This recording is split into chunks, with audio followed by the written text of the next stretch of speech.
Halo semuanya, terima kasih untuk yang sudah mampir di video saya ini.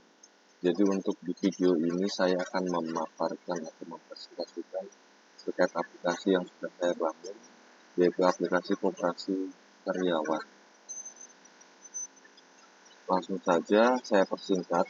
Jadi aplikasi koperasi karyawan ini adalah aplikasi untuk menampung proses simpan pinjam. Yang pertama itu terkait masalah simpanan, itu terbagi menjadi simpanan pokok, simpanan wajib, simpanan sukarela, dan simpanan investasi.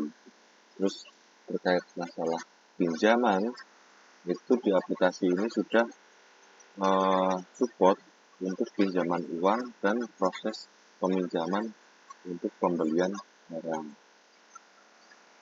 Untuk fitur-fitur yang ada di aplikasi ini, antara lain ada dashboard, kemudian data anggota, administrator, budget simpanan, data pinjaman, laporan, untuk data dan aturan hukum.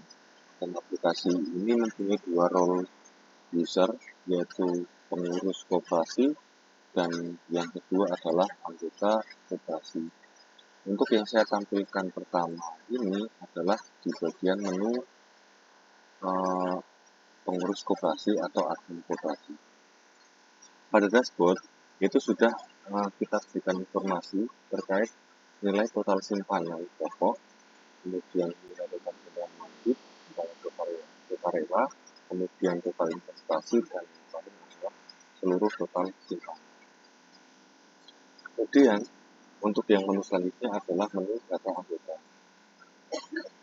Untuk menu data anggota ini adalah untuk menampung keseluruhan data anggota koperasi yang ada.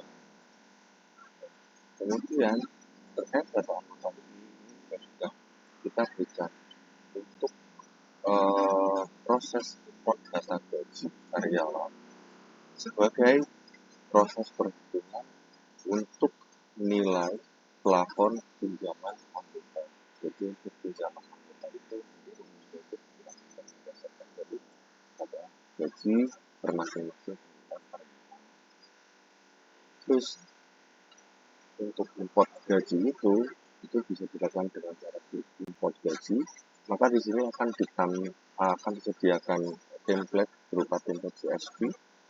Nah, nanti Bapak Ibu sekalian atau Mas atau kakak-kakak sekalian nanti bisa memasukkan data gaji per masing-masing anggota template CSV ini. Kemudian kalau misalnya mau import tinggal choose file, maka seluruh gaji di anggota pasti akan terupdate sesuai dengan data yang.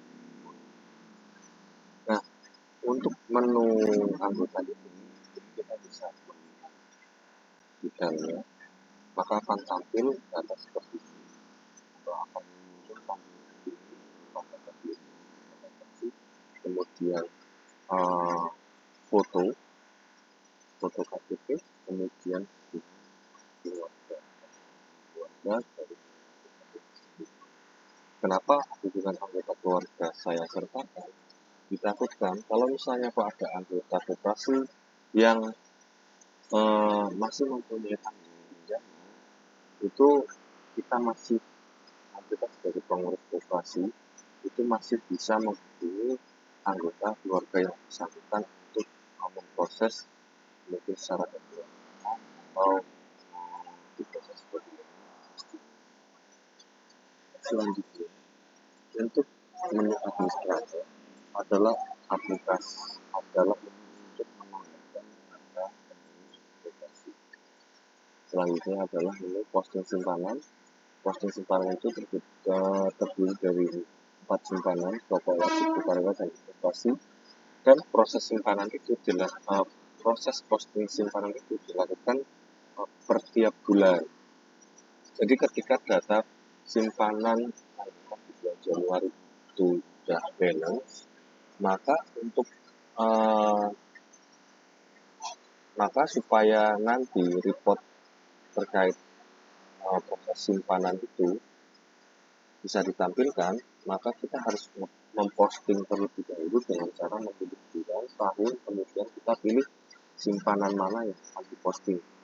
Ketika sudah diposting, maka data simpanan di bulan tersebut langsung otomatis akan tidak bisa dilakukan perubahan kembali karena dinyatakan sebagai data file.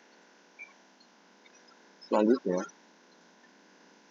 ada menu simpanan anggota yang terdiri dari beberapa submenu, yaitu simpanan pokok, simpanan wajib, simpanan sukarela, investasi, kemudian ada menu perubahan simpanan, dan ada menu penarikan simpanan. Untuk simpanan pokok, wajib, sukarela, ini mempunyai pengertian. Kalau misalnya untuk simpanan pokok itu adalah dianggap sebagai simpanan awal ketika anggota koperasi itu menjadi anggota, ketika orang karyawan menjadi anggota koperasi. Kemudian, nah untuk sebelum saya lanjut, untuk yang simpanan pokok ini bisa disetting besarannya nanti ada di master data.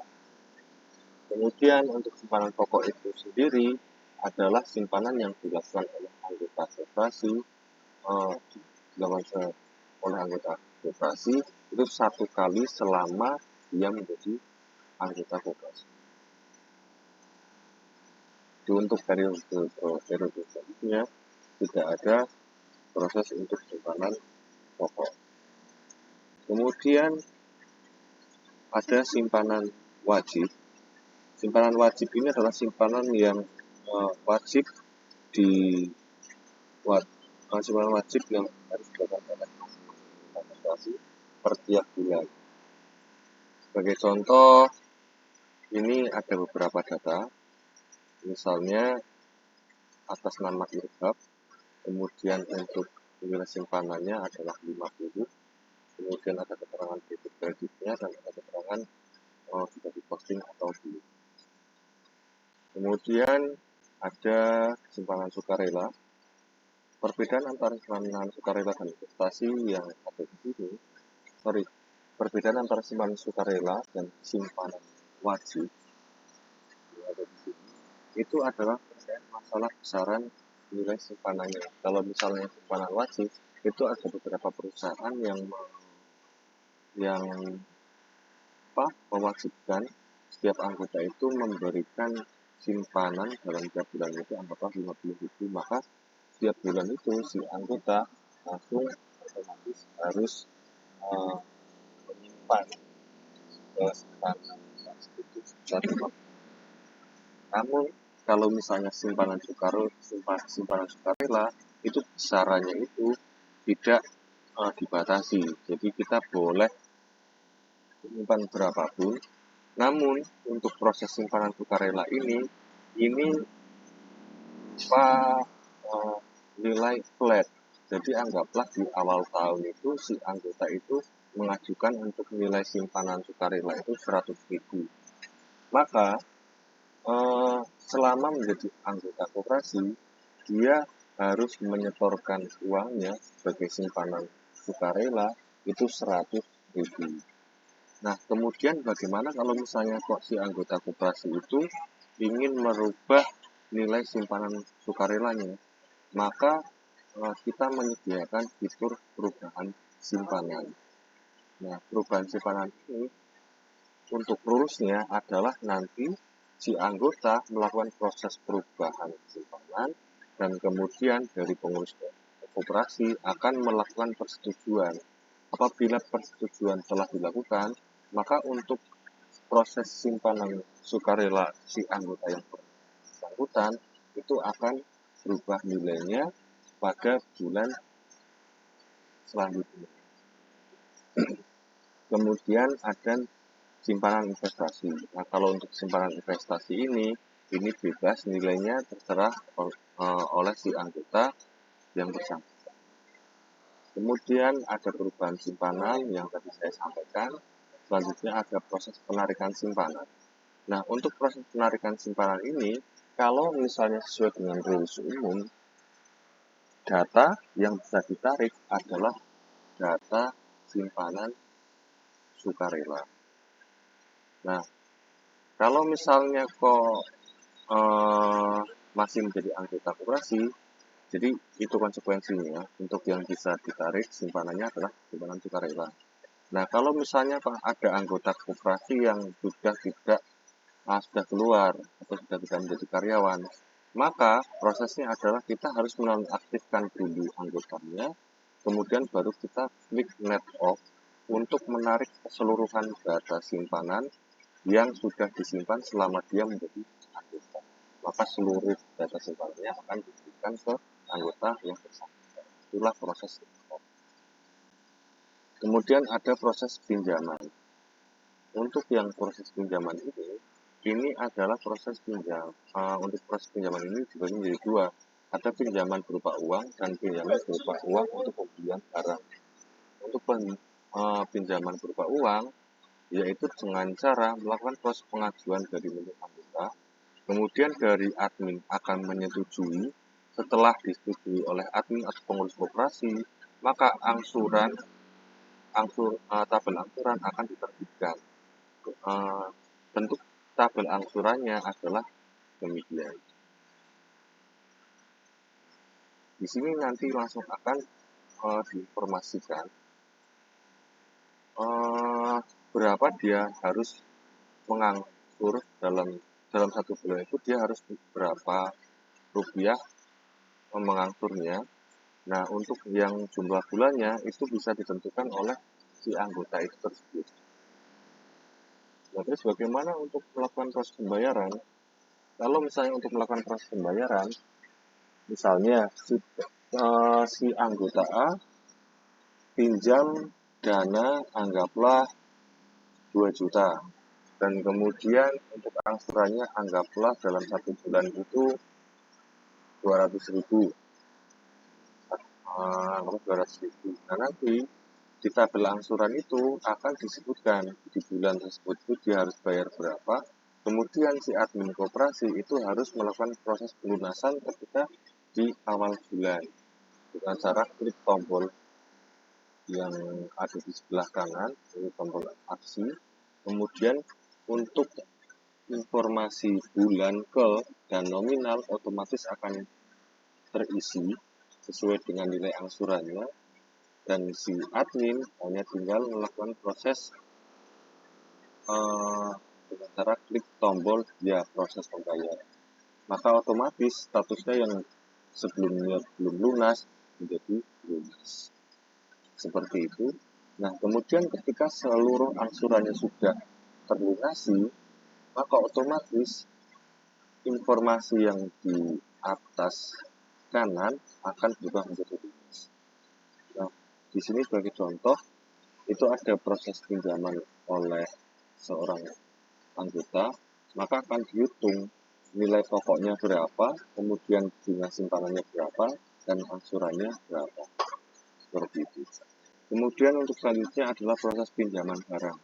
Untuk proses pinjaman pembelian barang ini hampir sama seperti proses pinjaman pada pinjaman uang, namun tidak dibatasi dengan nilai plafon, karena untuk pinjaman uang itu dihitung berdasarkan rumus dari gaji pokok anggota koperasi, ya.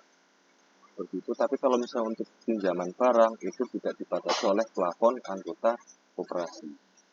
Jadi sebagai contoh, misalnya atas nama pegawai A meminjam uang untuk pembelian laptop, maka dari anggota cukup mengajukan, kemudian dari admin atau pengurus koperasi melakukan persetujuan, dan ketika sudah disetujui maka otomatis akan terbentuk tabel angsuran.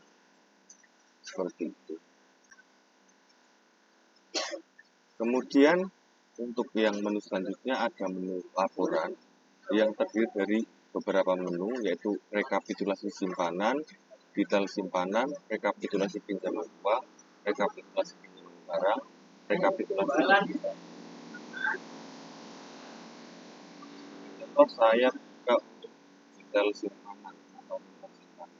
Saya sorting berdasarkan dari bulan Januari sampai dengan bulan September. Jika saya klik export detail, maka akan mencetak seluruh detail simpanan si anggota. Bentuk dari laporannya adalah sebagai berikut.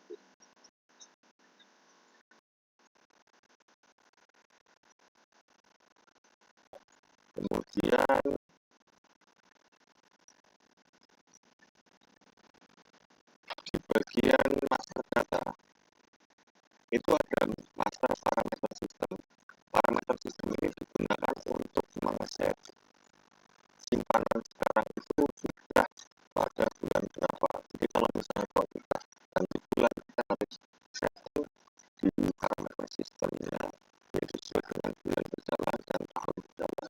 Nah, ketika kita simpan perubahan, maka di sini langsung akan otomatis berhubungan dengan filter yang ada di simpanan anggota yang ada di simpanan, baik itu simpanan pokok sama investasi. Dan di parameter sistem ini juga akan berhubungan dengan waktu. Kemudian ada menu transportasi, yaitu untuk mengambilkan kredit dari transportasi per tahun, misalnya tahun 2023 untuk menilai gasnya antara 2 miliar, itu berapa, itu berapa, itu sudah proses pengajuan simpanan. Kemudian ada menu simpanan. Di sini ada menu simpanan digunakan untuk melakukan proses saya dapat pemilihan simpanan. Kalau saya di sini sebagai contoh adalah seperti ini. Kalau misalnya pokok nominal 110.000, wajib 50.000, kita rela 50.000. Nanti saya juga maka untuk menjuta anggota ini otomatis